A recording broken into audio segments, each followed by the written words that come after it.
Welcome to Carleton's Math Corner. Today we are going to be talking about triangles. At this time, make sure that you have your math journal as well as your vocabulary packet. Our first target is I can identify and classify triangles. Well, first of all, let's look at all the different types of triangles and how we can classify them.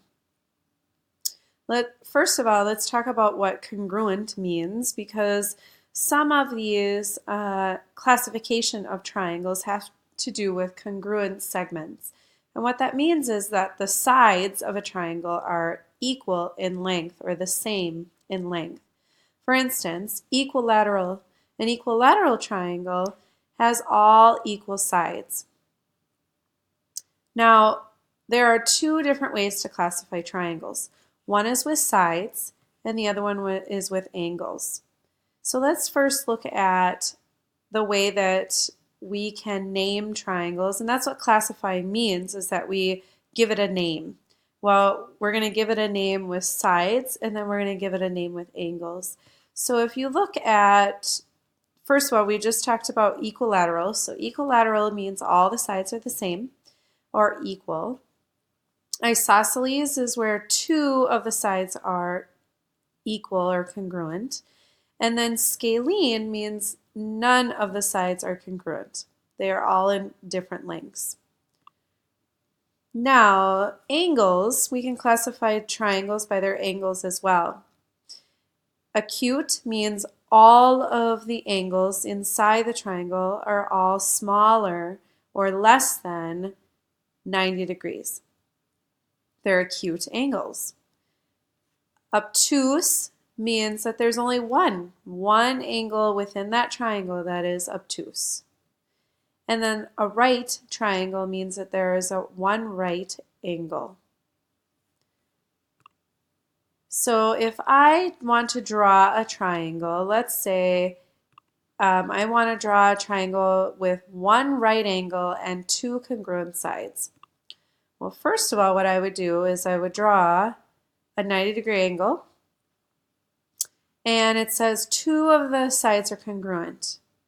So I need to make sure that the two sides are equal in length, and that looks about like they are equal in length. Now the third side is just created by connecting those last two vertices.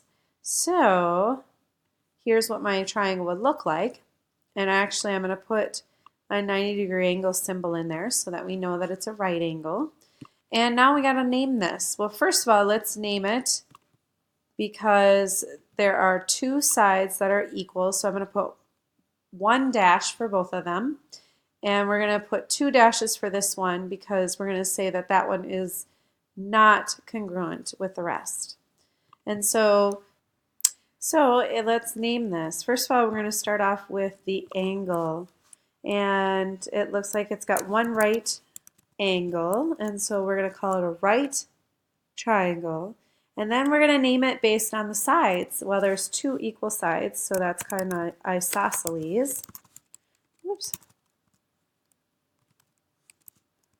Isosceles triangle. So it's called, so far, right isosceles, and then we'll add the word triangle.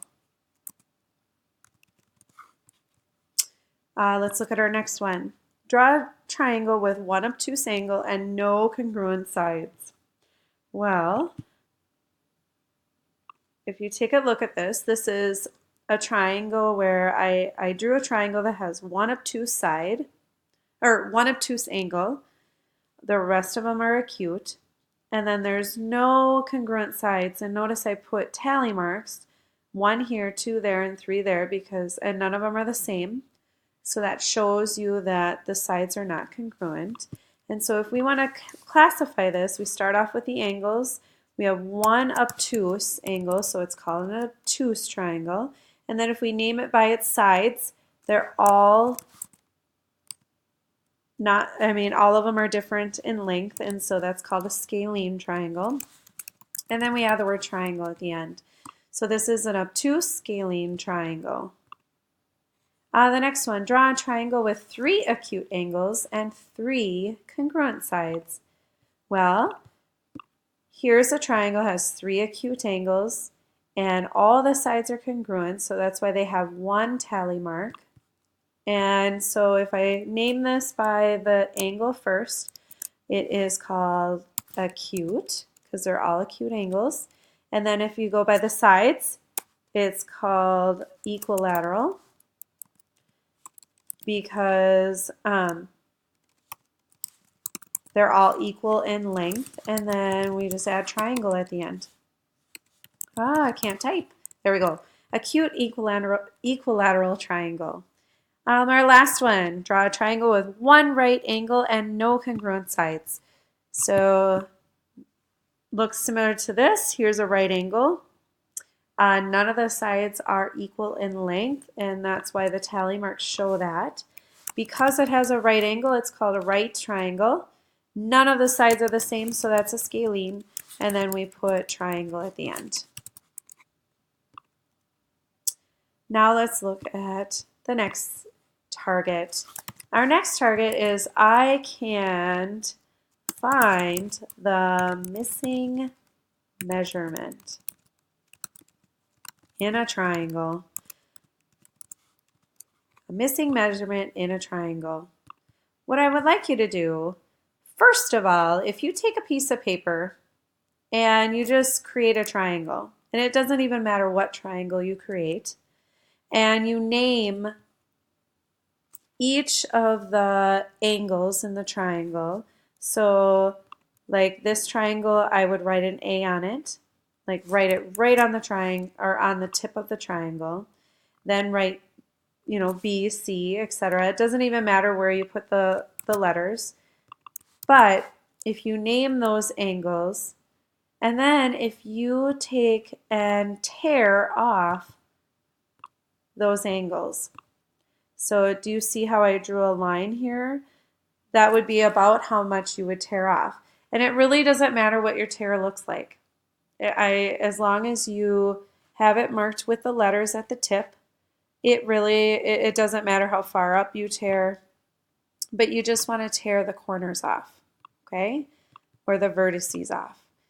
Now, if you take them and put them together, so if I put A, B, C together, what does it create? What you'll notice is that it will create a straight line because all the tips will come together no matter what triangle you created. It actually doesn't even matter. No matter what, when you put the vertices together, they will create a straight angle at the bottom because every single triangle makes 180 degrees. Always. It always adds up to 180 degrees. And so it's a pretty cool technique just so that it's a visual for you to see that no matter what you do, a triangle still has 180 degrees.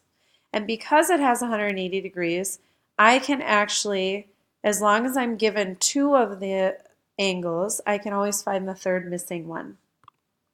So let's find some. Let's do some together. Okay, so look at this triangle. It says that 2 of the angles is 31 and 39. And I'm missing another one. And so this is what I'm going to do. I'm going to take 31 plus 39 plus I'm missing C. And no matter what, every triangle is equal to a straight angle, 180 degrees. And I'm going to try to solve this. Well, first of all, I need to figure out how many degrees do I have so far. So if I add the 31 plus the 39 together, I have 70 degrees.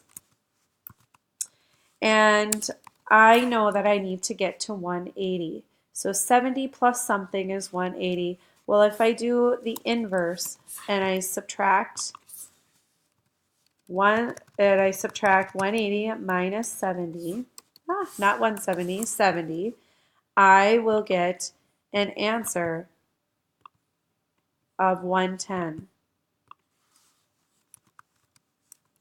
Now, if And I can actually check this by putting 110 in here, is 31 plus 39 plus 110. So let's try it.